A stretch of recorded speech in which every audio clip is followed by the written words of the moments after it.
change in the fundraising sector has never been greater. But innovations in technology are evolving faster than our ability to understand them. Are these advances good or bad? Do they have unintended consequences? And what is the application to the global fundraising sector? That's what we're here to find out. Welcome to the Fundraising AI podcast, your up-to-date resource for responsible AI for the global fundraising community, hosted by Nathan Chappell and Scott Rosenkrantz. All right. We're here. We're here together. High five, man. Hey. Here in beautiful Golden, Colorado. Yeah. Never been here before, but it's gorgeous. I love it. I don't think I'm going to leave. Yeah. It's pretty exciting. We, just for listeners, so this is, welcome to the Fundraising AI podcast. If you expect it to be somewhere else, just log out now. And it's also the home of our travel guide. So I don't know, Golden, Colorado, the place to go. It's the home of Coors Brewery. Yeah. Which is pretty much a majority of the town. And we saw earlier today that the credit union is called On Tap Credit Union. And On Tap Credit Union. Not a pub. I thought it was one of those like trying to in an old bank, Yeah. something along those lines. But no, it's an actual credit union apparently. Yeah. It's actually kind of cool. Coors and Colorado School of Mining or Mines. Yeah. Colorado School of Mines. Yeah. I think it is. Yeah.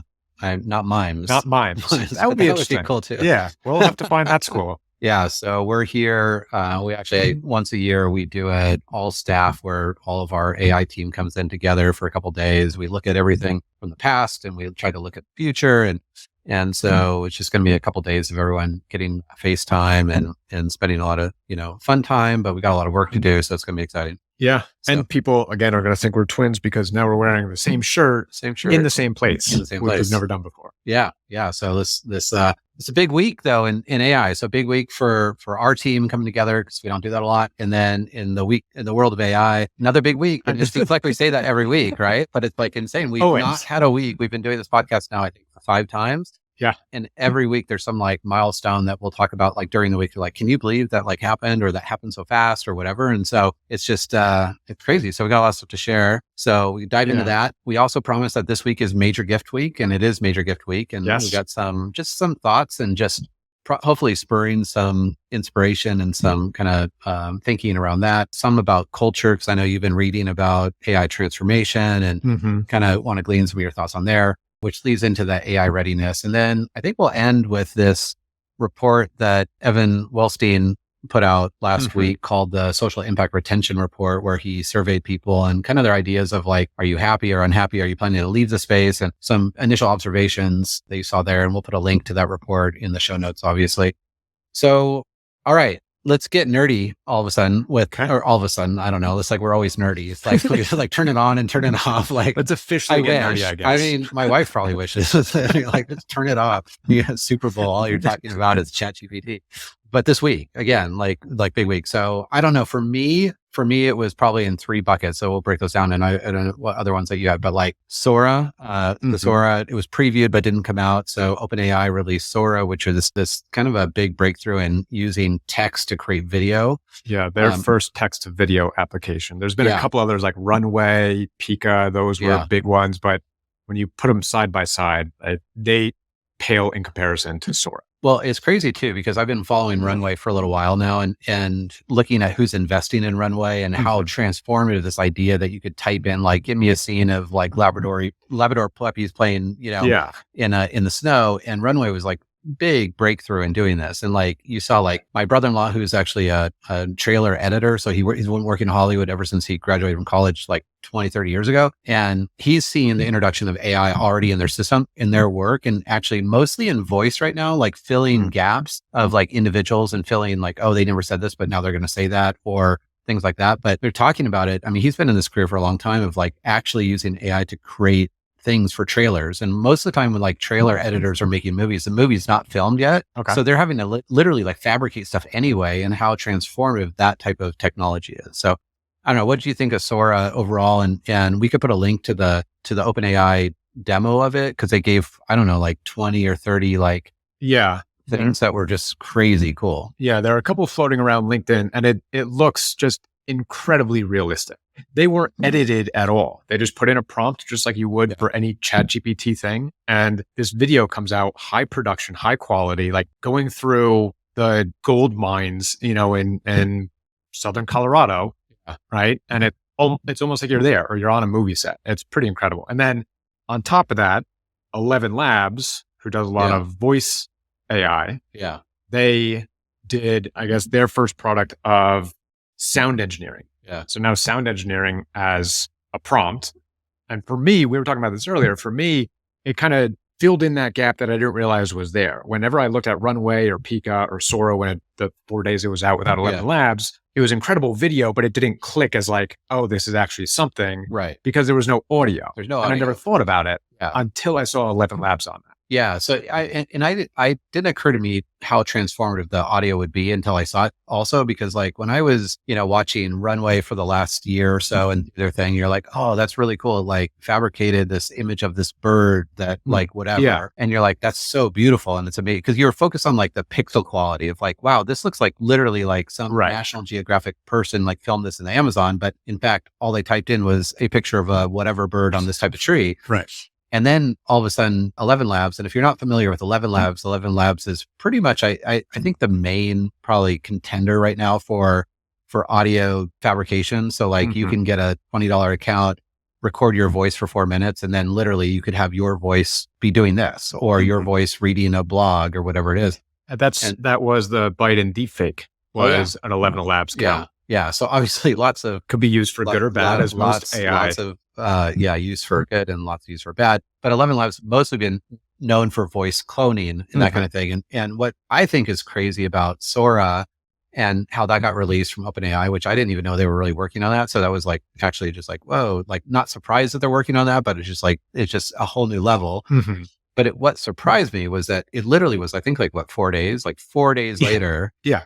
A weekend. Yeah. 11 Labs like, oh yeah, wait a minute. Like if we just do this, and then all of a sudden your videos of golden retriever puppies playing in the snow now have like the voices or little voices, that barking of dogs behind it, and things like that, and a woman on a train or whatever it might be, and they just did this so effortlessly that normally I would think that big breakthroughs in technology, like big milestones, like transformative technology, happen in like big chunks. Like they don't happen 4 days after a breakthrough. So like breakthrough happens 6 months later. It's like our team's been grinding out this new way of like being able to add audio to those videos. And like, look what we did. It's now like 4 days. And I think that's kind of a consistent theme that we've been talking about for a few years. Like that AI is not like the internet in the sense transformative, yes, but not like the internet, because AI actually learns. Like the internet never learned. It became, I mean, it's as dumb as it was the first day. And a lot of people argue probably dumber than it was the first day it came out, which is like the amount of data. But this idea that AI and this perpetual learning, is just accelerating so fast, like these breakthroughs. And it's just mind blowing to see like milestone by milestone by milestone. It's almost impossible and hard to even think about what it will look like in a year from now. And I think on top of that, it's not just that the technology learns, but we've been trained that you get updates on software on a yearly basis. Yeah. Right? Like we're both in the Apple ecosystem, and every September when they come out with a new phone, they come out with a new operating system. Right. And that's when all their big updates roll. Windows does the same thing. Like there might be some small incremental, but OpenAI, for me, was the first time I ever experienced it. Like they just flip the switch completely and they'll say, hey, here's this new product that we didn't tell anybody about, and it's incredible, and it's going to change the way you do everything. Yeah. That's how ChatGPT rolled out. That's how voice ChatGPT rolled out, and they just keep doing it. I think it's also, though, which is crazy, because we see a vast majority of people, they are just completely asleep to this like transformative technology, like this adaptive technology that like is going to change everything. And most people are like, they might have heard about it, but they're like, either I'm afraid of it and I don't want to do it, or just like totally naive about it. And then we still see people that are actively like, hey, don't use this because it's not trustworthy. Right. And, this is the thing about exponential technology. Exponential technology means that those that start earlier actually come out ahead, later. And I remember HBR wrote an article about this, like in probably like 2018, where they were like, those that fail, it literally, it's stuck in my brain. Like those that fail to use AI may never catch up. And it was talking about this idea that exponential technology by nature is getting better and better and better. That if you wait a year to like, oh, I'm going to start, in a year from now, you're not a year behind. You're exponentially behind, right? In how often models are being retrained and new advances are coming out. And with Gen AI, we're seeing this even more. Like the technology has become so accessible that so many more, I think like the last time we checked in like November, there's something like 2 million OpenAI developers in the world. So like, that's insane. That means like everybody, wearing the pajamas at their house and wearing a hoodie is the developer, creating GPTs and doing other things. It's amazing, right? And that is really what's accelerating this learning faster than anything we've ever seen. I mean, the internet still works pretty much the same way today that it did in like 1995. Right. It's fundamentally not different, much faster in different categories of like how you surface things, but fundamentally really the same. Right. Yeah. All the prompts and putting words in quotes and using pluses and minuses to do a better search, like that hasn't changed in forever. Yeah. Right. You're not getting any different results than you were years ago. Yeah. 20 minutes before we started recording, you by habit went to Google to research which something. I hate to admit because by habit, because I'm it's all muscle memory. Like I went to Google to like search something on Gemini Pro, and actually that's our third bucket. So we've got Sora, and then we've got 11 Labs, and then our third bucket was a Gemini, and that was like huge release today, right? Yeah. So we're like talking about this and like, oh, we should talk about Gemini on the podcast because it's another breakthrough, and Google's like rebranded itself, but also has seemed to come out with a formative AI, Gen AI model. And I freaking go to Google, and I mean, I waste like 4 minutes. I'll be like, wait, which are the pricing tiers for the Pro and the Pro and the Ultra? And then I'm like, wait, why didn't I just go to Perplexity? Why am I doing this? Yeah. And you're like, okay, idiot. It's like, go to Perplexity, and it like distinct, like just concisely is like, here's the 3 different models and here's the 3 pricing tiers. And you want this if it's free. And if you want to pay, you get this. And it's like, oh my gosh, like so easy. Right. And I think it's less about Gemini versus ChatGPT versus any of these other products, but more that you can't turn around without having a new generative AI product. Yeah. And so there's no reason to not start using it. Right. Which is an awesome segue. Thank you. Right. So I don't know if you intended that, but I'll take it. I'll take it. You kind of laid the groundwork really well.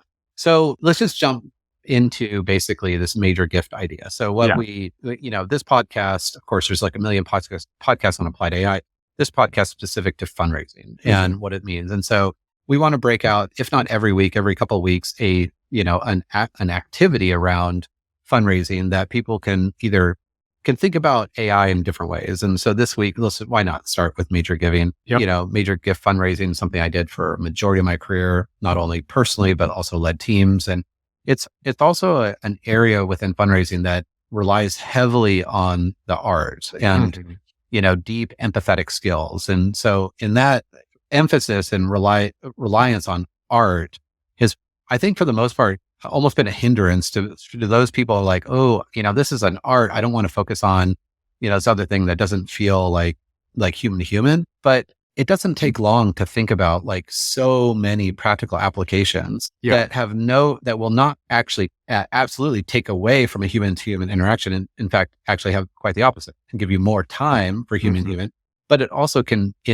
increase and enhance those interactions as well. So let's just dive into major gift fundraising. I know you did what I should have done, half an hour ago, is that you went to ChatGPT, or would you use Perplexity? Perplexity and ChatGPT. Oh, both of them. Yeah, just to see what the difference would be. Okay. But I went in there and I said, you are an AI coach and your task is to work with major gift officers to identify use cases for generative AI.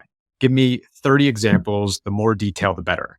And it went through a lot of things. Not all of them are legit, but that's the thing with generative AI. I could have asked it for 100 examples or 250, not something that I would ever ask a human for, right? But it doesn't get tired. And some of them were incredibly legit. And at the bare minimum, like even if I wouldn't use the use cases that they provided, it spurred ideas of what I would do, right? Yeah. ChatGPT, Perplexity, they've never been a major gift officer. They've never been in a fundraising shop, right? I have. And so it gave me enough of a head start to like brainstorm on how I would do it. Right. I think, well, let's share that one example you shared with me too. When this is what we love about Perplexity, obviously. In Perplexity, you kind of get the best of the best because it's using OpenAI and it's using, Copilot, which is also OpenAI and whatever. Yeah. But it also produces results for up to the minute. And so like, when it was like giving you references and it gives you the references for all that stuff, it brought up something that literally was just recorded, a couple days ago by Ken and Brooke. Yeah. It gave a donor search mastermind webcast that Ken and Brooke did on using generative AI in fundraising. Yeah. Right? And that was literally last week. And this is what's crazy because like, again, going back to, I'm stuck on this thing. It's like the internet's dumb. It's like the internet itself would never really picked up on that. And so like from an SEO perspective, like so many businesses are focused on like how much we're going to spend to optimize our SEO so that thing could get into our search engine ranking. Perplexity on its own with just indexing everything on the internet all the time picks up on this new recent thing of like Ken and Brooke and hey, Ken, I hope you're listening. Is that, and I actually owe him a steak dinner because I said if he breaks ChatGPT during the webinar, I'd owe him a steak dinner and he did apparently. So kudos to him. But like, that's crazy. Like it's not just like, oh, this is the old stuff. And, I've read all these books in the past on psychology or philanthropy or philanthropic psychology, but like, here's something that happened a few days ago that might be of interest as well. Right. Which is crazy. Right. And just the time alone, I could have found that video, right? Yeah. If I didn't know about it before by searching Google, then I would have had to watch that video. Right. And then in that video, I would have pulled out a couple different use cases, but within 30 seconds, I had 30 use cases plus the video that I could go to if I wanted to watch it. So it just gives you that incredible, much better use of time. Okay. So from all of that, learning and kind of like the distillation of probably way too many choices. And you can always say, hey, that's too many choices. Give me the top 3, or give me the top 5 or whatever. Yeah. Like what were any of them that I think stuck out from using AI for major giving? Was it about like efficiency? Was it about? I think it's about creative and personalization, like we talked about last week or 2 weeks ago, right? Like and kind of jumping off what we talked about 2 weeks ago, we talked about that Carvana, what they did, where they created 1.3 million videos for their customers to say, hey, in real time, to say, hey, Nathan, remember when you purchased this Ford Explorer, a video of a white Ford Explorer driving out to California to go meet its new owner, Nathan, right? Yeah. You could do that with a donor. You could plug in all the gifts that they've supported you with, say, hey, this is your donor journey. We want to take time to thank you for everything that you've done to support our organization with videos, not real, but videos of surgeries being done, right? Or animals being saved or people being fed, whatever it is, to say, we're recognizing you and all the support you give us. And we just want to take a minute to say thanks. Yeah, that's a great example. I mean, definitely customizing approaches that like look like we've done our homework. We're recognizing you. We want to thank you and want to thank you in a new and creative way. I think about, for me personally, so, major gift fundraiser for 20 years, led I'm like, don't even know how many strategic planning meetings I was in on, like where we would go through and rehearse, like, hey, if we had a big ask, and especially asks that were like $1 million to $100 million, you're like, you don't just leave those to chance. Like you're like, they're very, choreography of those asks are very, very important. And all the way down to like just typical, major gifts, like how much better would it be that if you have the ability to like, hey, pretend that you're my donor and you don't have to give it any of the information about the donor, but pretend you're my donor and I want to ask you about, if you're going to be interested in doing this, like what are the questions, and actually rehearse, like you literally have a coach on the other side of you as a major gift officer, say, ask me the questions that, I should expect, ask me the questions that I shouldn't expect. What would be curveballs that donor might throw at me? And my gosh, like that, so much more efficient because those meetings used to take hours, where we would have to get all these people, and not just my hours, but hours of my colleagues around me. And we'd be like, oh, brainstorming. And it's like, it's not about what you're asking, it's about what you're hearing, but what you're not hearing. You can ask ChatGPT all those, just act as a donor and grill me on this fundraising, ask that I'm going to make. And like, how do I prepare for that? And if you would use that as a seasoned fundraiser, imagine the benefit of being a fundraiser day one, right? Like if you're nervous, you've never done this before, you don't know what to start, you're scared of getting a no, right? You can run through unlimited role-playing scenarios. You could say, be a combative donor, right? Be an angry donor, right? Be a generous donor. Like go through everything until you feel comfortable going into that ask because you ran through it so many times. Not just in your head, but you got all that feedback too. Or what if there's, and this happens a lot, like what if there's something that happened in the past where the donor had some concerns about certain things? Like, like, hey, how do I overcome and rebuild trust with this type of donor? And again, by describing the persona of the donor, no name, no gift amounts, none of that, like you can literally create this persona within GPT to be like, how do I rebuild trust with this person after this certain situation happened? Right. I mean, what an incredible role-playing kind of exercise. Of course, the other like super, super low-hanging fruit, like help me craft at the very least, right? If I wrote an appeal or, some sort of like letter that's going to ask for a solicitation, like, will you review this from me? And I do this all the time now personally. It's like, can you review this from me? And what are the things that I missed? Right. And it's like, oh, like I just did this on a letter I was writing the other day. And it's like, it brought up like 3 things that I hadn't even thought of. Like I took for granted because in my mind, it was clear because of how I define a certain term, but it's just not clear to the average reader. And GPT is like, it's able to take on that persona of the average reader. It's like, hey, you need to define what the word beneficial is. Otherwise, because in your head it's beneficial to everyone, but it might not be that case to other people. So at the very least, have it look for those gaps. I mean, proofing is like, hopefully everyone knows that, GPTs or whichever are really, really good proofers. Right. So don't let things go out with typos, and bad grammar, right? There's no excuse for that. But that whole thing of like, really, it's like, it's not about what you saw GPT, it's about what you didn't see. Like, what are those things that like I can strengthen the argument? And by the way, like, I think you and I shared this, that we took the class in philanthropic psychology and we tested a lot of the themes within that course. And GPT has read every book on psychology ever written. Yeah. So it was better than me at being able to answer those questions, and I've been doing this for 20 years. Like, that's kind of ridiculous. So trust it in the sense of like understanding the donor psychology of like, what am I presenting? How will it be received? And what am I missing? And I don't think you're saying trust it blindly. No. Right. You're not saying take the draft that it gives you and just commit it to, this is it. This is fact. Going to submit it to my donor or whatever. Right. Trust it as at least a tool to test out. Good point. And I'm not saying never cocopy and paste, but I'm thinking more trust it in the sense I see too many people dismissing it. It's like this computer doesn't know humans or it doesn't know, it hallucinates. So it doesn't really know. And it's like the reality is that these systems have read everything. They know way, way more than we know. And all of our colleagues combined, like we're less than 1/100% of the knowledge in a large language model. Right. So trust the fact that it actually has done its homework. And where every benchmark study right now shows that, basic models like 3.5, GPT 3.5 and 4.0 outperform humans in aggregating data. Because we just are very limited in the amount of data that we can contain in our heads and recall, and it can recall all of it.